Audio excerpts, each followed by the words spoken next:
¿Qué hacer si tienes colon irritable? ¿Las dietas no sirven? ¿Las alergias te tienen mal? ¿La diabetes puede curarse? ¿Pasas cansada todo el día? ¿La depresión no existe? ¿Los lácteos producen acné? ¿Tomas Eutirox para el hipotiroidismo?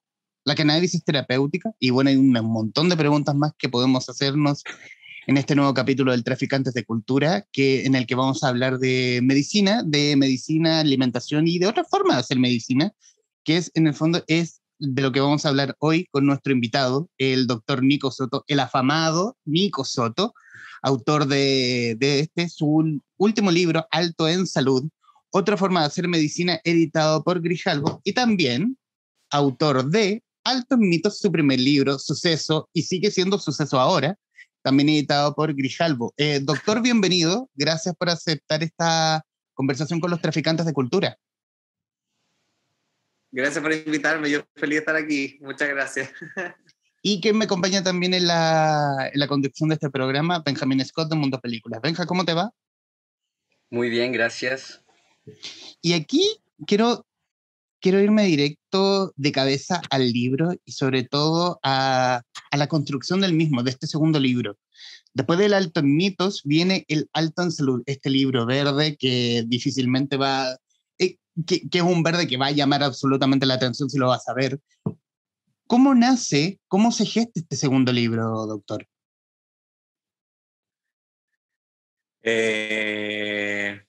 Fue un largo proceso, pero fue un largo proceso en el cual yo empecé de a poquitín a darme cuenta qué cosas quería abarcar en este nuevo libro, y yo lo que tenía claro era que quería ya no hablar de mitos, sino que quería hablar de los procesos y las enfermedades como tal, y agregándole la medicina integrativa y la medicina antroposófica, pero también quería que fuese un libro que entregase otra visión, ¿cachai? Como otra visión de las enfermedades, que no fuese un libro de, ya, la diabetes es esto y se mejora con esto, la fibromialgia no, ¿cachai? Entonces, bueno, fue todo un proceso porque en el proceso de escribirlo yo me vine acá a vivir al campo, a la sexta región, y acá ya fue como la creatividad, la intuición, la inspiración, la imaginación para poder crearlo, porque en Santiago me sentía un poquitín estancada con respecto al ámbito creativo, así que venirme para acá, dentro de todo ese proceso previo de maquinar, de pensar qué era lo que iba a hacer, acá se concretizó y se hizo el Alto en Salud entre diciembre y febrero del año pasado y este año. ¿Y cómo viviste el confinamiento respecto al proceso creativo mismo del libro?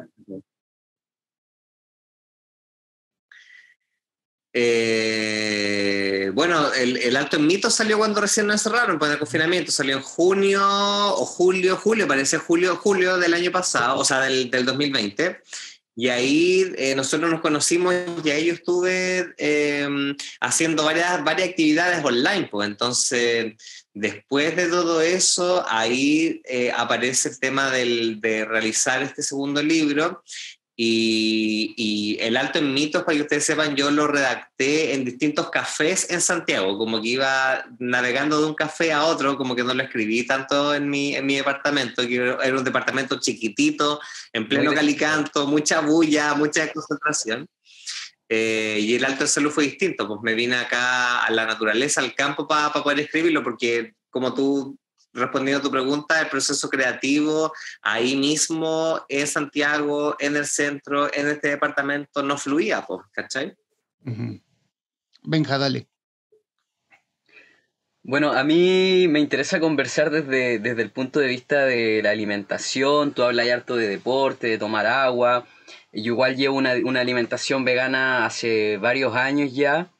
Ahí ando llevando a Humberto a comer a lugares veganos en contra de su voluntad, pero ahí se ha ido acostumbrando con el tiempo, pero hay varias preguntas, entonces como que me gustaría conversar desde esa perspectiva también, que tiene harto que ver con lo que tú haces, porque también a mí el otro día tuve personal trainer un tiempo y siempre me decía, no, es que la proteína, la carne, no puedo, y el otro día se me acercó y me dijo, Oye, ¿sabéis que ahora sí encuentro? A mí no me creía, vos me dijo, ahora sí encuentro que teníais caleta de razón, porque me puse a seguir a un loco que el doctor Nico Soto, y sabéis que sí, teníais caleta de razón.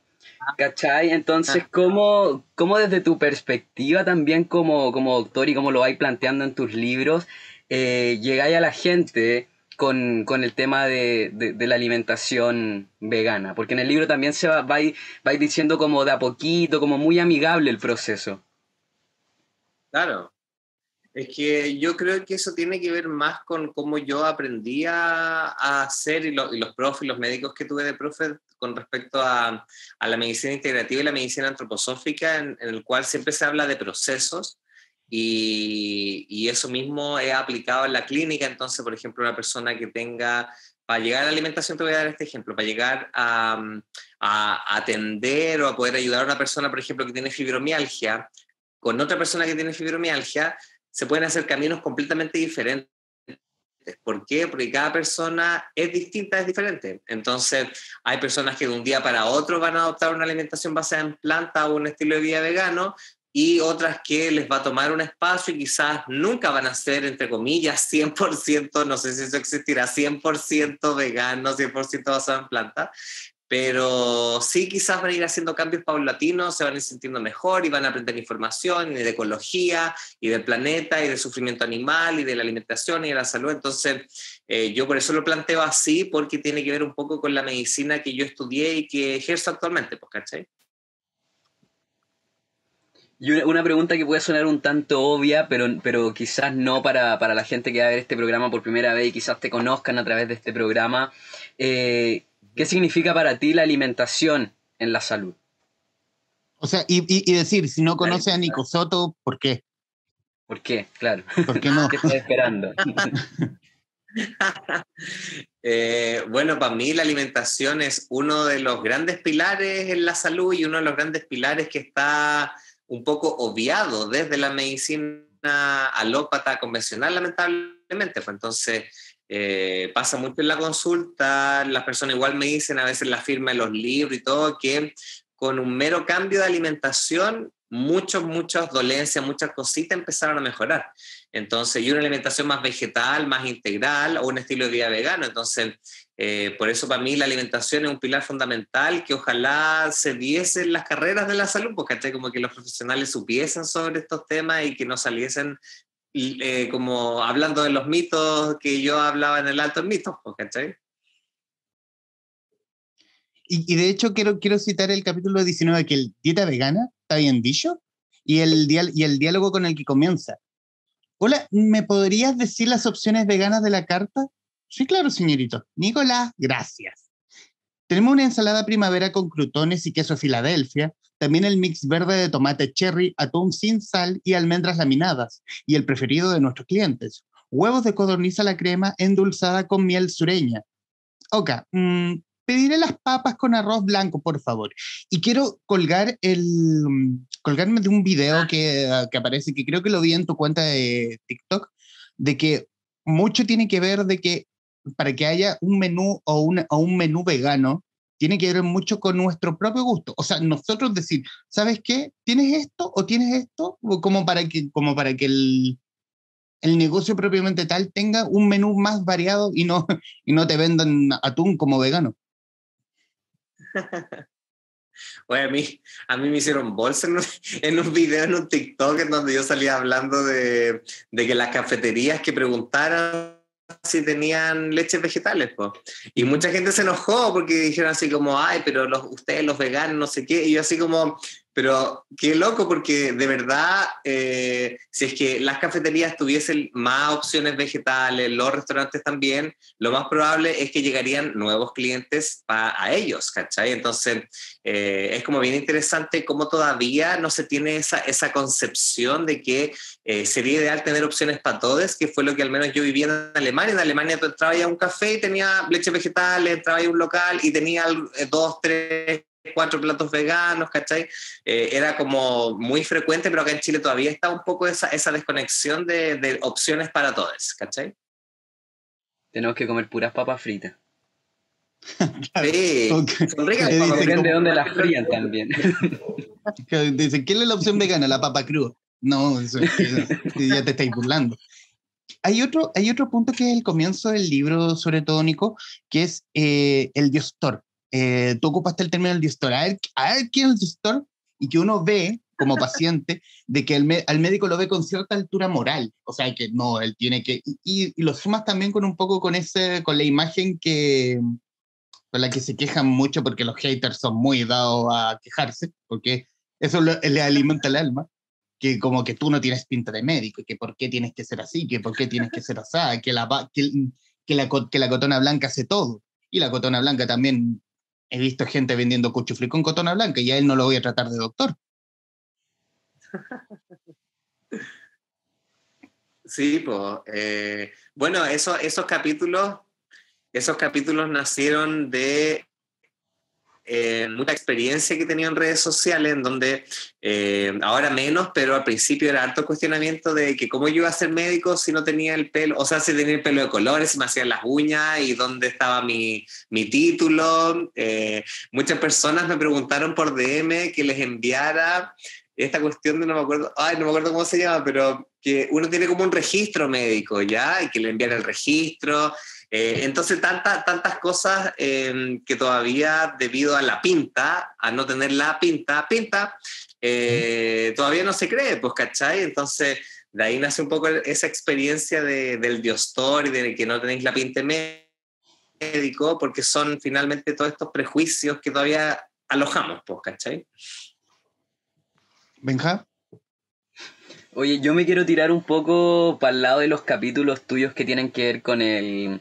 Te estáis quedando pelada, el hipotiroidismo. Entonces me gustaría hacerte una pregunta desde ese punto de vista, añadiéndole que esto ya es como súper interesante, pero también Me viene estoy quedando desde pelado, doctor. ¿Qué hace? ¿Qué hago?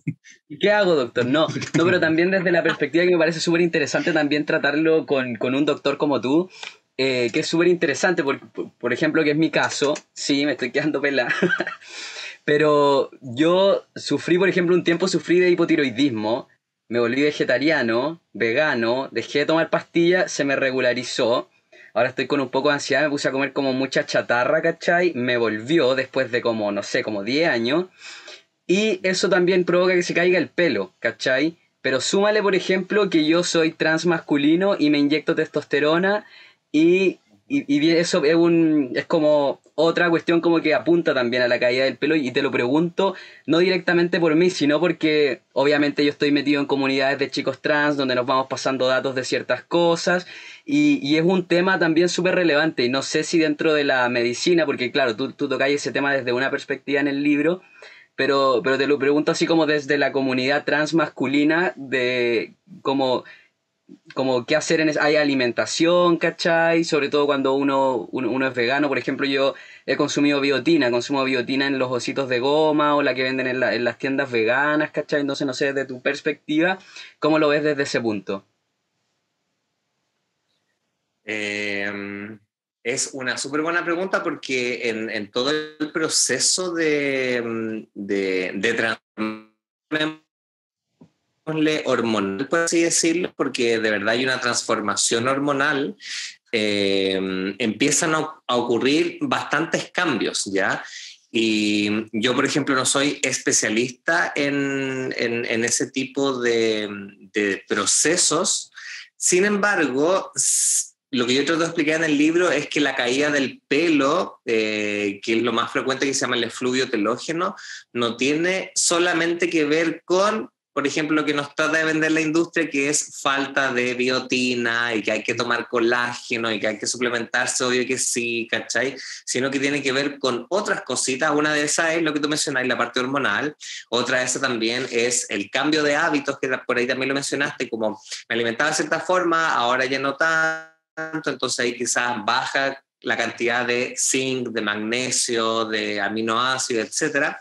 Y también el estrés, ¿cachai? Como actualmente vivimos en una sociedad en la cual está súper normalizado el estrés.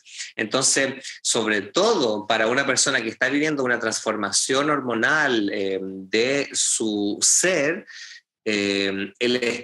yo me lo imagino, o sea, si ya en una sociedad tan ultraconservadora como lo es Chile, una transformación así es tan como, entre comillas, no entendida, ¿cachai? Y eso puede generar mucho estrés. Súmale eso el estrés de el trabajo, la cultura, la sociedad, etcétera. Entonces, quizás por ahí puedo ir enlazando los temas integrativos en donde las hormonas obviamente van a tener un cambio importante en la generación de folículo piloso, pero esa generación va a estar ligada a estas otras multitud de factores donde el estrés sabemos científicamente que viene a ser así como algo muy, muy importante. No sé si tú estabas ahí como con procesos estresantes en todo este proceso también. Sí, pero todos mis procesos estresantes eran externos. Yo por lo menos he tenido la suerte de no... El tema de la discriminación, ese tipo de cosas, a mí por lo menos no me han tocado. Pero claro, hay otros factores. Por ejemplo, lo que te decía, a mí hace poco se me volvió a empezar a caer el pelo caleta. Yo tengo un viaje ahora y estoy súper estresado, ¿cachai? La vida misma, tengo que dejar a mi perrita acá, ¿cachai? Como ese tipo de cosas. Pero igual más que preguntarte por mí, te preguntaba por el grupo trans masculino en general, que siempre está como ese tipo de comentarios, ¿cachai? Como, cabro, se me está cayendo el pelo, ¿qué hago?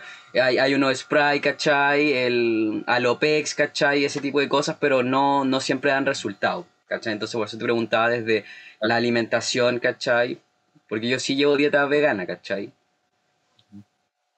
Claro, es que lo que pasa es que todos estas como transformaciones hormonales que también se le llaman generan cambios en el ciclo, que yo trato de explicarlo un poco en el libro, en el ciclo a través del cual aparece el pelo.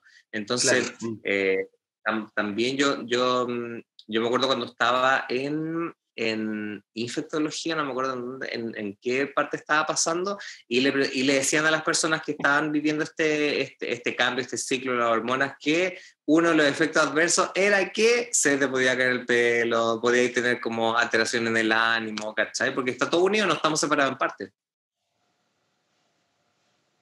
Bacán. Y hay mucha discriminación. Dedicaste un capítulo respecto de la comunidad LGBTQ. Mucha discriminación respecto de la medicina.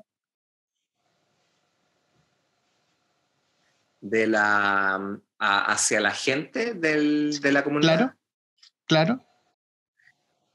Yo diría que todavía sí, ya, o sea, todavía hay, yo siento harta discriminación, y por eso también lo mencionaba, porque científicamente sabemos que las personas que se consideran parte de la comunidad diversa tienen más probabilidad de vivir procesos de depresión, ansiedad, dismorfia corporal, ¿cachai? Trastorno de la conducta alimentaria, etcétera, etcétera, etcétera.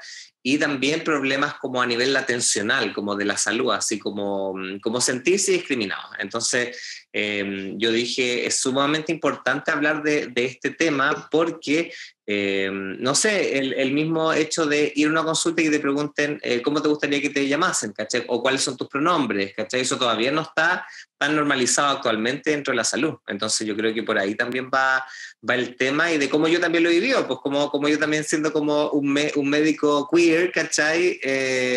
Llegan todas estas como, oye, pero ¿por qué esto? ¿Por qué esto? ¿Por qué esto? Y bacán que la gente lo pregunte, pero a veces no están buscando informarse, pues, ¿cachai? Sí, pues pasa, o de repente, por ejemplo, yo que tengo el nombre cambiado, todo en orden, yo voy al doctor, por ejemplo, no sé, y lo primero que te preguntan es qué medicamentos tomáis. Como que si tomáis algo generalmente, entonces yo igual respondo que yo tengo que consumo testosterona, y me preguntan ¿y por qué? No, porque soy transmasculino, y creen que es como un piropo. Ah, mira, ni se te nota, así como... y ese tipo de comentarios como súper innecesarios, ¿cachai? Nada que ver. Uno queda como así como... Ya, podemos seguir. Es como, bueno, pero eso también pasa, yo no sé, yo diría hace 5 o 10 años atrás era así como, no, soy gay, ay, no se te nota. Era lo mismo. Sí, lo mismo. Y volvemos como al tema como, tú eres médico, ¿en serio? No se te nota. Y ahí volvemos al punto anterior. Porque uno no se imagina al médico, no sé, para el ritmo de Anita bailando, como no, yo no me imagino al doctor Ugarte moviendo el cuerpo. Hay que moverse, hay que mover la cuerpa. Hay que mover la cuerpa. Nico Soto estudió medicina en la Universidad de Chile. Tiene un posgrado en medicina bioreguladora y se especializó en medicina antroposófica en Alemania. Su Instagram y TikTok, @Dr. Nico Soto, acumulan más de 200.000 seguidores en cada uno y son los medios donde enseña medicina integrativa a través de bailes y videos, rompiendo los estereotipos y prejuicios que rodean la salud. Su podcast, #Diario Guachini, cuenta con más de 30.000 reproducciones. ¿Cómo ha sido esta masividad, doctor? O sea, quiero citar la firma de libros que organizó Random House para el Día del Libro, y donde la fila que tenía, y para quienes nos van a estar viendo o escuchando este podcast, la fila que tenía el doctor era del terror, porque era muy larga, como estaba la fila del doctor y la de Carlos Pinto, y la de Carlos Pinto era larga. ¿Cómo te sientes ese cariño después de esta vuelta, de esta debut con las firmas de libros, estar con tus parroquianos, con tus lectores, con tus seguidores en redes sociales, recibir ese cariño? Hoy, a mí me encantó, me encanta. Yo desde cabro chique siempre quise escribir y firmar libros. Yo me acuerdo cuando íbamos a la librería, yo tenía una librería favorita que era La Manantial, en Santiago, que ya no está, ahí en Plaza de Armas. Y yo me quedaba ahí, como que mis papás me dejaban ahí, era así como, hijo, vamos a, no sé, a caminar. Y yo así como, no, me quiero quedar acá con los libros. Entonces ya como que ellos iban, yo me quedaba ahí y yo le decía a mi mamá, voy a tener como algunos de mis libros, que hablo chicos, pues. Yo voy a tener algunos de mis libros aquí con los autores, con todos los que están acá, y quiero firmar los libros, etcétera. Entonces, a mí me encanta, yo la paso súper bien, y yo sentía que también necesitaba estar con las personas, estar con los lectores, con las lectoras, conocerlos, conversar, abrazarlos, dejarles algún mensaje. Yo necesitaba eso porque el Alto en Mito fue todo online, pues fue todo en cuarentena. Y quiero irme ya al camino del segundo libro. El segundo libro, en estricto rigor, tú llegas como, oye, tengo ganas de hacer algo, a la editorial, o la editorial te pregunta, así como, oye, ¿sabes qué? El Alto en Mito la rompió. Queremos un segundo y vamos por ello. Sí, o sea, fue una mezcla, fue una mezcla un poco de esas dos, porque yo les decía, yo quiero seguir escribiendo, y lo voy a hacer acá o en otro lado, ¿cachai? Entonces la editorial también, sí, nosotros queremos que sigáis escribiendo, etcétera. De hecho, el Alto en Salud estaba planificado para un poquitín antes, ya 2021, pero debido a todos estos cambios que yo tuve en mi vida y que me vine al campo, etcétera, yo les pedí un poquitín más de tiempo para poder como dejarlo más ordenadito como yo quería para sacarlo. Entonces ahí me esperaron, les agradezco infinito, y ahora salió así de la nada, ha sido igual todo súper rápido. Dale, Benja. Oye, bueno, yo me quiero seguir centrando un poco en el contenido de tu libro y de lo que tú hablas también en tus redes sociales. Hablamos un poco de la alimentación, hablaste de mover la cuerpa, cosa que también dicen tus redes y dice tu libro, y también mucho sobre beber agua. ¿Podrías contarnos un poco qué pasa con nosotros si hacemos con nuestro cuerpo? Porque siempre está, no sé, la señora Juanita que se está tomando 20.000 pastillas mientras se come un asado todos los domingos y toma Coca-Cola, ¿cachai? Y está sentada viendo la teleserie Verdades Ocultas, ya 50 años viendo esa teleserie, ¿cachai? Tomando Coca-Cola y comiendo carne. ¿Qué pasa con nuestro cuerpo al hacer ese cambio? Quizás como lo dijimos al principio, quizás no de dejar la carne 100%, pero empezar a cambiar un poco la alimentación, tomarte el agua que te corresponde. A mí me tocan como 2 litros, un poquitito más, y hacer algo de ejercicio. Quizás, no sé, por ejemplo, para la señora Juanita, salir a caminar, ¿cachai? Cuéntanos un poco de eso, ¿qué nos pasa? Y que esa pobre señora suelte el omeprazol. Porfa, tomen agua. Yo me acuerdo que hice un TikTok ahí que me cagaba la risa. Pucha, la verdad es que yo siento que con toda la información que que he podido estudiar, de verdad, yo creo que nuestro cuerpo tiene un potencial que nosotros no logramos imaginar de cambio. Y ese potencial necesita lo que se llama la epigenética, que es el contexto a través del cual se expresan los genes. Y ese contexto está asociado a lo que tú decís, la alimentación, tomar agua, moverse, pero también la regulación del estrés, el dormir, etcétera, etcétera. Los hábitos y los estilos de vida. Entonces, de verdad, uno va sintiendo este cambio en la medida que lo va haciendo, pero yo siento que una de las cosas también que más va como contrario a este cambio es un poco la sociedad que nosotros hemos normalizado, como cómo debe ser la sociedad, cómo deben ser el trabajo, cómo debemos comportarnos, lo que debemos comer, etc. Entonces ahí es como casi que las personas, por ejemplo, los guachines que me dicen que son veganos o llevan un estilo, una alimentación basada en plantas, lo más difícil es hacerle entender a la familia, a su amigo, al vecino, a la sociedad, a quien sea que está realizando un cambio por su bienestar y que no es para bajar de peso, quemar calorías, quemar grasita, etc. Entonces, tomándose en cuenta, es como esta epigenética que de verdad, si es que uno se enfoca en cambiar las cositas que crea que necesita cambiar, el cuerpo tiene un potencial biológico brígido, de verdad que es muy brígido. Sí, pues de hecho de ahí, bueno, como yo también soy vegano, me imagino, yo entiendo cuando en tu libro preguntas dieta vegana, ¿cachai? Porque va mucho más allá de solamente la alimentación. Oye, y aquí probablemente perdamos a toda la gente que nos está viendo, pero también lo he visto en tus TikTok, en tu Instagram, pero, pero ¿qué pasa con el copete también? Porque tú hablas mucho también de tomar agua y de soltar y de soltar los chops. Bueno, ese es otra de las narrativas, pues como otra de las narrativas en la sociedad, pues está el cigarro, está el alcohol, está el tener que sí o sí tener una vida nocturna, carretear, ¿cachai? Porque es lo que hay que hacer, o de juntarse con los amigos y sí o sí sentarse a tomar alcohol y a comer chatarra, ¿cachai? Son como los patrones, por los patrones culturales que nosotros hemos normalizado y que termina siendo igual tradición.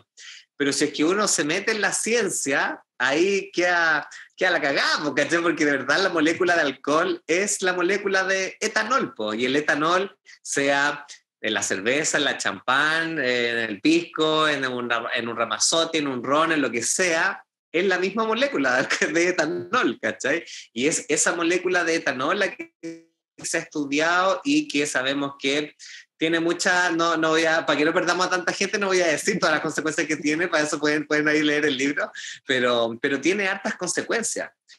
Entonces, también forma parte como de las sustancias psicoactivas y psicodepresoras que también mucha adicción genera. Entonces, es importante que nosotros vayamos como cuestionando nuestros hábitos, porque quizás no pasaban necesariamente por cambiar el pan, sino que por cambiar las cervezas que me tomaba al final del día, y que por eso después me iba por el baño el otro día y me dolía la cabeza, ¿cachai? Entonces ahí podemos ir como reflexionando sobre el tema. Por eso las preguntas, por eso los capítulos del libro son preguntas, porque llaman a reflexionar, no como a ya esto es así y ya está, ¿cachai? Claro. No, sí, pues eso también es súper interesante. En la búsqueda del lenguaje, yo diría que se nota al Nico Soto que se cambió, que dejó la ciudad, porque hay un Nico Soto, digamos, más reposado, pero no pierde el tono. Uno lo lee y obvio que es Nico Soto, se nota. Porque tiene, es una narrativa que tiene chispa, que es rapidito, y sobre todo que es fácil de entender. ¿Cómo fue el tono? O encontrar el tono. Leerte tú mismo y decir, sí, obvio que soy yo.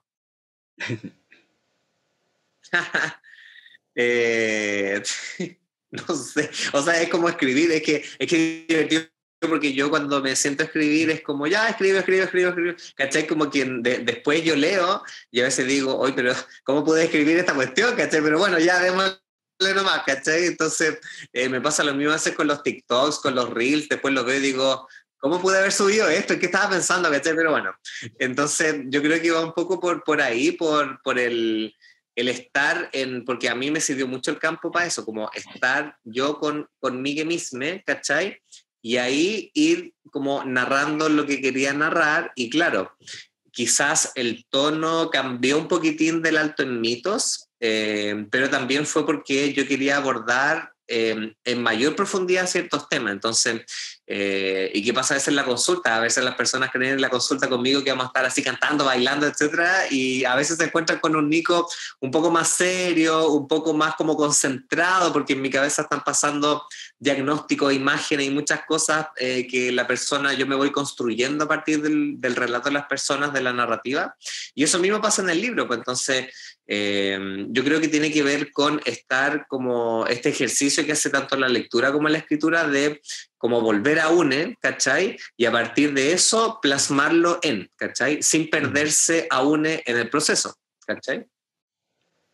Deben pensar, oh, yo quería el del TikTok. Y ahí se quedan como, oh. Y es un médico. Sí, no, pero hay una mezcla, porque a mí me da la impresión de que la pasáis súper bien escribiendo, porque cuando, por lo menos me pasa a mí, que yo te leo y es como si estuviera leyendo a un amigo que me está contando cosas, ¿cachai? Y eso hace que la lectura también sea mucho más rápida y mucho más dinámica, a pesar de que también hay mucho tema súper serio y de peso, ¿cachai? Sí, sí, o sea, es que a nosotros en el tercer año en Alemania nos dieron ahí como caja con respecto a la pedagogía y con respecto a la sociedad. Y ahí mencionaba mucho que todavía está aún normalizado debido a este sistema más capitalista neoliberal, el sistema de clases, ¿cachai? Y la xenofobia ha llevado mucho a sistema de razas. Entonces, desde ese punto de vista, nosotros siempre nos decían, recuerden que la sociedad, aunque nosotros lo veamos, salga en la tele, etcétera, el ser humano no está separado de otros seres humanos. En los países, estas líneas que han hecho ha sido como algo que ha sido más creado. Entonces, claro, cuando yo me pongo a escribir, yo no me pongo así como, en vez del escritor, en vez del diostor, sería como el escridiostor, no sé, ¿cachai? Pero no, pues, porque también le estoy contando algo a otras personas que también son personas igual que yo, ¿cachai? Entonces, por ahí yo creo que va un poco esto de que ojalá que la persona que lee el libro lo pueda entender sin necesidad de haber estudiado algo tan específico antes. Por eso es ojalá para todos. Pues.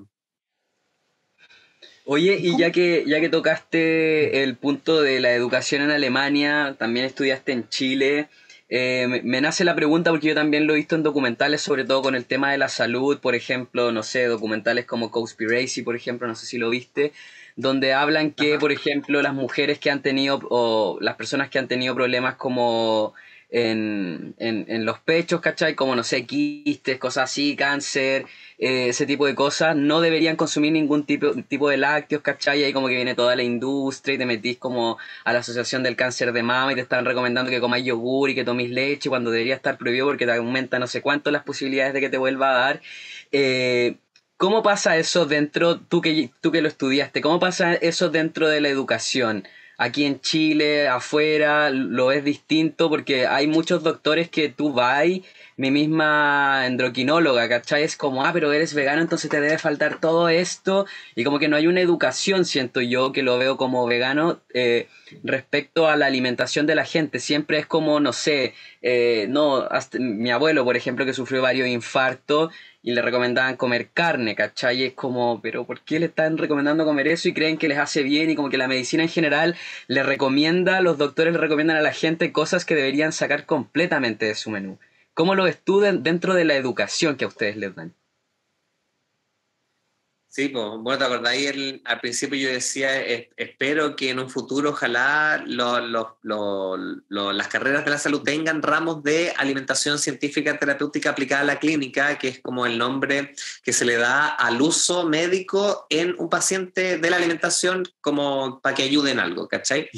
Y yo creo que pasa mucho por la desinformación, por la desinformación y la ignorancia, aunque a algunos diostores no les guste ya, de ellos mismos, pues, ¿cachai? Porque en realidad uno no puede haber estudiado medicina va a ser perito y sábelo todo en todo, pues, ¿cachai? Pero yo siento que pasa mucho eso, ¿ya? O sea, en estos 7 años, metido en esta burbuja, en este submundo, casi que te puedes transformar en, no, yo de verdad sé mucho, porque sí, puedes saber mucho, pero de medicina y de enfermedades y de fisiopatología, pero quizás no de alimentación científica terapéutica, quizás no de actividad física científica, ¿cachai? Entonces yo creo que pasa mucho por esta desinformación de los colegas y también a veces un poco por, no sé, quizá un poco de desinterés de decir, chuta, ¿realmente se pide esta cuestión? Ya, lo voy a estudiar. ¿Cachai? Yo creo que una de las mejores cosas que nos pueden decir es que, oye, ¿eres ignorante? Sí, soy muy ignorante en muchas cosas y bacán, porque eso me da como la posibilidad de aprender muchas cosas más, ¿cachai?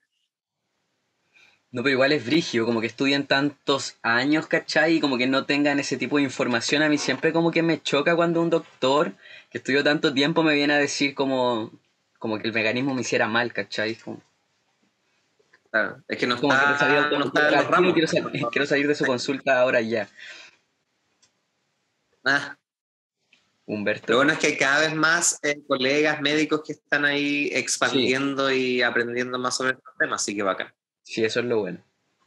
Yo quiero meterme en la medicina antroposófica y según la explicación, porque en el libro está detallado, pero a prueba de yo, alguien que lo pueda leer y que lo pueda entender. Y algo que obviamente no se da tanto, y tanto como en la medicina, en la salud pública como en la privada, que con las consultas, 15 minutos, ese ser sin alma que es el biostor, que te escucha, anota, pastilla, váyase. Y no tienes esa unión de que obviamente el malestar físico, pero también va acompañado o aparejado con algo espiritual, algo que... Y hay dos preguntas. ¿Qué tanto se da en Alemania y qué tanto se está dando o se da en Chile? Uh-huh. Bueno, en Alemania, respondiendo al tiro, lo que yo vi es que es mucho más fácil acceder a este tipo de medicina. No está tan como mirada en menos o vetada ya como acá en Chile. Sin embargo, yo también veo que en Chile, y hay varios estudios también que lo han dicho, que en Chile también se utiliza una gran cantidad de medicinas antes llamadas complementarias, alternativas, pero las personas no le dicen al médico cuando van que se están tomando una flor de Bach, que están haciendo yoga, que están meditando, que se van a hacer reiki, que se vieron una vida pasada, que están haciendo constelaciones familiares, etcétera, etcétera, etcétera. Entonces, yo siento que esto de la medicina más anímico-espiritual, como se define en la medicina antroposófica, ya estaba acá en Chile, lo sabemos debido a todos los pueblos ancestrales. De hecho, cuando yo estudié, nosotros tuvimos unos ramos, no acá en Alemania, sino que en Chile, de medicina mapuche, y a mí me llamó mucho la atención porque en ese tiempo yo ya estaba estudiando medicina antroposófica y dije, wow, es muy parecido, es muy similar, pero con otro lenguaje, en otra parte del mundo, en distintas fechas, etcétera. Pero es muy parecido. Entonces, yo siento que en la medida que nosotros vayamos reencontrando ahí nuestras raíces, sobre todo, no creernos que somos gringos ni que somos españoles, yo creo que ahí vamos a empezar a darnos cuenta de lo rico cultural y espiritual que tenían sobre todo nuestros ancestros, porque de verdad es muy, muy grande el mundo espiritual, sobre todo acá en Chile, pero que está así como medio escondido, ¿ya? Y respecto al libro y a las sensaciones, ¿qué sensación te deja este segundo libro?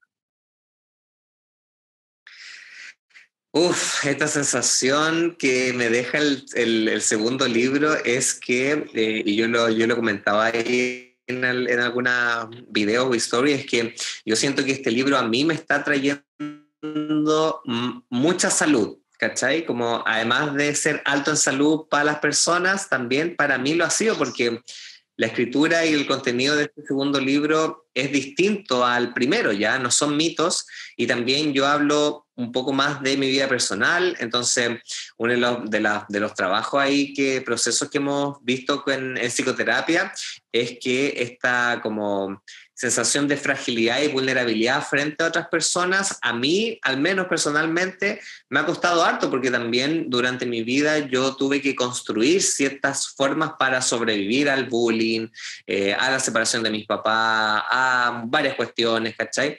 Entonces, los capítulos en donde yo hablo de cómo yo he atravesado la depresión, la dismorfia corporal, la ansiedad, el ciberbullying, la medicina diversa, es como que ya, aquí es una parte de mí, ¿cachai? No solamente el doctor Nico Soto, y es divertido porque el día antes que iba a salir el libro ya físico en la librería, yo estaba así para la cagada, yo decía, oh no, porque me puse a leer el libro y dije así como, no, la gente va a leer esto, no quiero, saquen los libros de la librería, pero bueno, fue como ya está.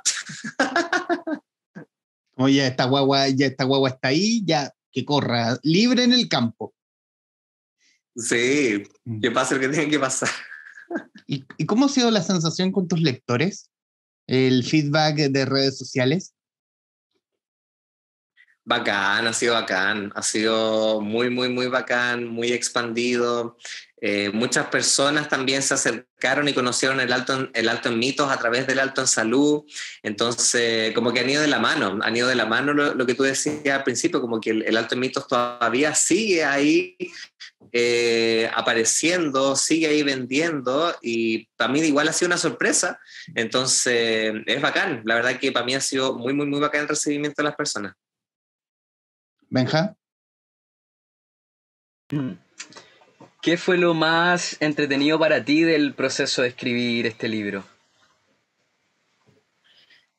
Encontrar un ritmo diferente de escritura. Yo el Alto en Mitos, como les comentaba, lo escribí en distintas cafeterías de Santiago.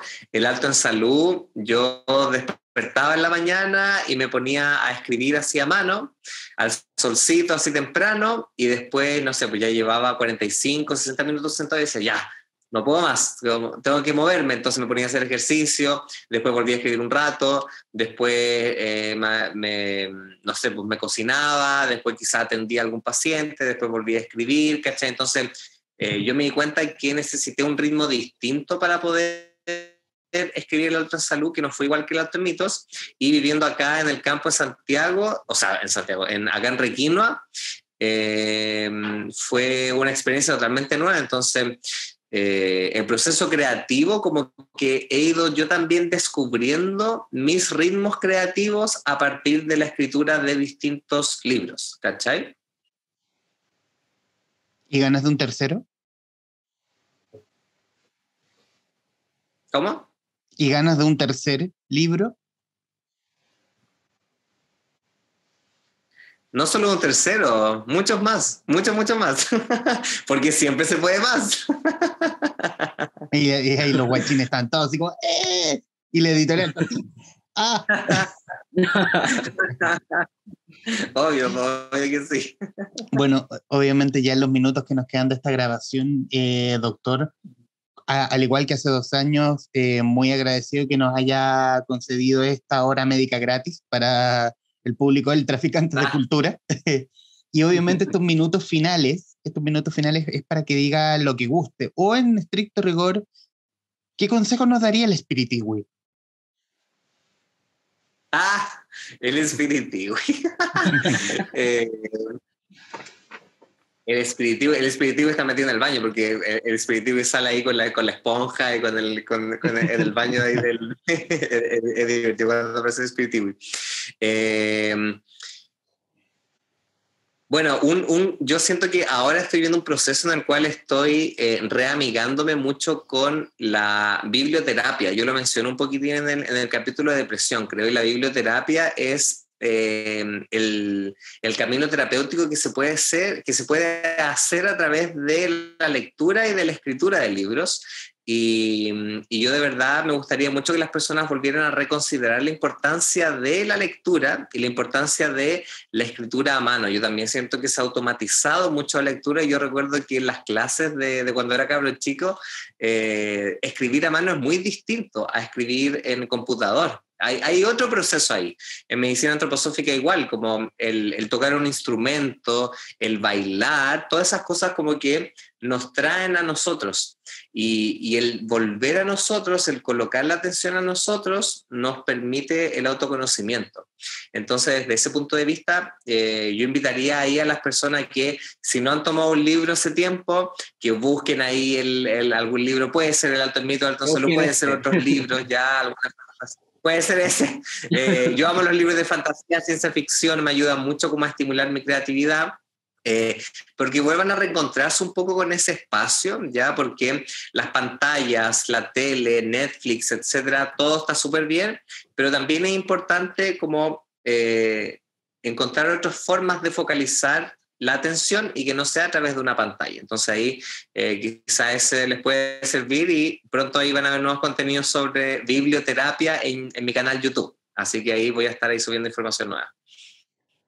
Excelente. Y yo creo que qué mejor cierre de capítulo que lo que acaba de decir nuestro invitado, el doctor Nico Soto, autor de Alto en Salud, otra forma de hacer medicina, y también, obviamente, para que lo quieran ver en su librería amiga, Alto en Mitos, sobre medicina y alimentación, ambos editados por Grijalbo, y que muy amablemente ha conversado con la guarida de los traficantes de cultura. Doctor, qué gusto. Muchas gracias por invitarme, estuvo acá. Se pasó así. Así, pero así un instante. Benja, querido, gracias. No, gracias a ti y gracias, doctor Nico Soto, por sus palabras y por estos grandes libros que han lanzado. Gracias, Benja. Y a quienes nos están viendo, escuchando, gracias por estar ahí. Adiós.